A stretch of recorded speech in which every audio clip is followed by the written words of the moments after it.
warahmatullahi wabarakatuh. Halo Eltis, kembali lagi bersama saya Hawa Sesaltima di Posat Podcast Seru Anak RMIK.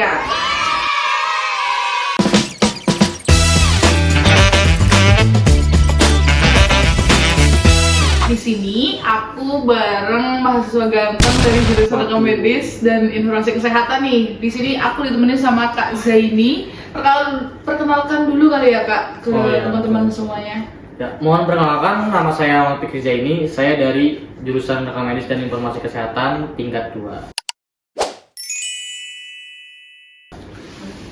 Di sini aku ditemenin sama Kak Zaini. Nah, sesuai sama podcast kita, sesuai sama jurusan dari Kak Zaini dan sesuai sama judul dari podcast kita, di sini kita akan membahas mengenai manajemen rumah sakit dan lebih tepatnya mengenai standar pelayanan minimal atau SPM dan standar operasional prosedur atau SPO. Mungkin dari Kak Zaini udah siap? Siap, betul, sangat siap. Oke, siap ya. Jadi langsung aja kita mulai pembahasan kita mengenai SPM. Sebenarnya tuh SPM itu apa sih Kak? Sebenarnya ya SPM ya.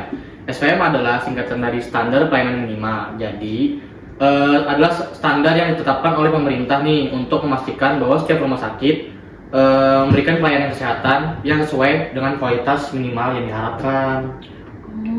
Jadi kalau untuk SPM tuh contohnya gimana? Mungkin dari teman-teman semua itu agak kurang paham ya. Jadi mungkin bisa langsung dikasih tahu aja kali ya Kak. Contohnya itu gimana gitu kalau untuk SPM? Betul. Contoh SPM tuh kayak misalkan mencakup pelayanan dasar nih, seperti layanan gawat darurat yang harus tersedia 24 jam. Terus juga kayak pelayanan rawat inap kan, dan akses terhadap obat-obatan esensial gitu kawan. Jadi kalau untuk SPM tuh sebenarnya penting gak sih Kak untuk sebuah rumah sakit? SPM sangat penting sih, karena memberikan jaminan bahwa setiap pasien akan menerima pelayanan yang layak dan berkualitas. Jadi tanpa SPM tidak ada standar yang jelas yang bisa berakibat fatal karena ketidakmerataan kualitas layanan di berbagai rumah sakit. Oke, jadi kalau secara singkatnya sendiri SPM tuh membantu untuk mengatur dan menjaga mutu pelayanan di kesehatan rumah sakit, begitu ya Kak? Benar banget. Oke, itu untuk SPM. Mungkin dari teman-teman semua bisa memahami mengenai penjelasan singkat dari Kak Zaini mengenai SPM.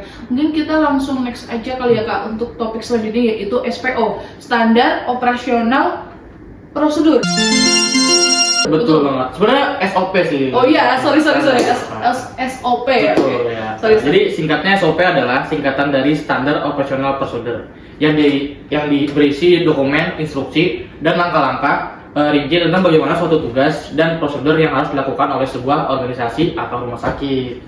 Kalau untuk contoh SOP sendiri itu gimana sih Kak? Contohnya ya, mungkin saya sebutkan contohnya satu aja ya. Jadi kayak penanganan pasien gawat darurat itu juga banyak langkah-langkahnya juga kan. Jadi kayak HP harus diambil ketika pasien datang dengan kondisi darurat.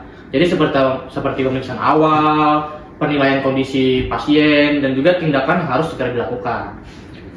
Oke, ini sebelumnya kita enjoy aja kali ya Kak. Ya. Ini tadi layarnya agak mati, itu bukan masalah. Betul. Kita fokus ke pembahasan kita aja. Mungkin Kak Zaini bisa minum dulu supaya lebih santai. Silakan Kak. Ya, terima kasih ya. Oke, jadi ya teman-teman semua, itu tadi mengenai SOP dan SPM. Tadi untuk SOP sendiri itu kan contohnya itu yang sudah dijelaskan sama Kak Zaini, dan mungkin aku sedikit ngasih pertanyaan ya Kak, atau mungkin sedikit tambahan gitu. Kalau misalnya SOP tuh lebih tepatnya itu kayak yang biasanya tuh yang notes kecil itu bukan sih Kak. Jadi tuh aku tuh pernah PKL nih di salah satu di rumah sakit, dan itu tuh ada notes kecil, tulisan kecil kayak cara kita melayani pasien, cara kita menyambut pasien, memberikan senyuman dan lain-lain. Itu termasuk SPM atau termasuk SOP nih Kak?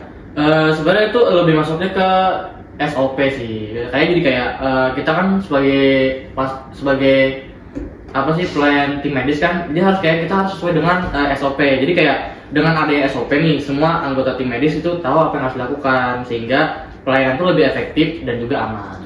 Oke, berarti kalau SOP ini bisa diartikan sebagai sesuatu yang bisa membantu untuk mengurangi resiko kesalahan pelayanan di rumah sakit gitu ya Kak? Oke, Nah tadi nih penjelasan singkat mengenai SPM dan SOP. Nah sekarang tuh apa sih hubungan dari sebuah SPM sama SOP? Karena kan ya secara kalau misalkan kita bahas SPM pasti ada SOP di dalamnya. Betul. Jadi kan saling berkaitan gitu ya. Ya, jadi kalau menurut Kak Zaini sendiri mungkin bisa dijelaskan ke teman-teman semua mengenai kesinambungan antara SOP dan SPM itu apa sih Kak?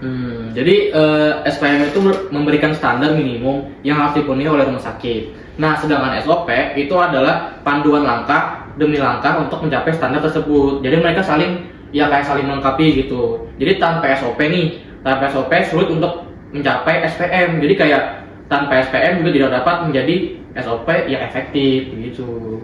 Baik, terima kasih ya Kak untuk penjelasan singkat ini. Jadi untuk teman-teman semua yang udah menyaksikan podcast kita kali ini, itu dia gambaran singkat dari SPM dan SOP di rumah sakit, dan dua hal itu sangat penting dan berkesinambungan di mana saat ada SPM pasti ada SOP di dalamnya, dan sebuah rumah sakit wajib atau perlu memperhatikan sebuah SPM atau SOP untuk keberlangsungan dari pelayanan di rumah sakit tersebut.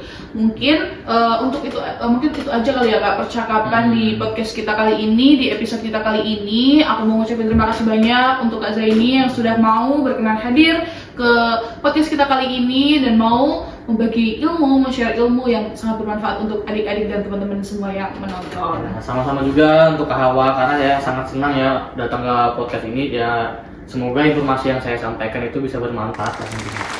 Oke, terima kasih ya Kak Zaini, dan mungkin untuk teman-teman semua saya ucapkan terima kasih karena sudah menyaksikan podcast kita kali ini. Mungkin kita bisa bertemu di podcast kita lain waktu, lain kali dengan episode yang lebih asik dan lebih menyenangkan pastinya. Mungkin untuk itu saya tutup podcast kita kali ini, episode kali ini. Saya ucapkan terima kasih dan wassalamualaikum warahmatullahi wabarakatuh.